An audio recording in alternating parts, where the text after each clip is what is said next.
আসসালামু আলাইকুম। নেক আমল করতে চান? কিছু আমল এমন আছে যেগুলো করতে খুব বেশি সময়ের প্রয়োজন হয় না, অনেক জ্ঞানের অধিকারীও হতে হয় না।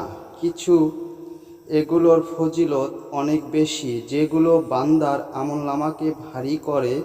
যেমন রাসূল সাল্লাল্লাহু আলাইহি ওয়াসাল্লাম বলেছেন যে লোক আমলের আগে একবার বলে সুবহানাল্লাহিল আজিম। আশা করি সম্পূর্ণ সূরাটি শুনুন।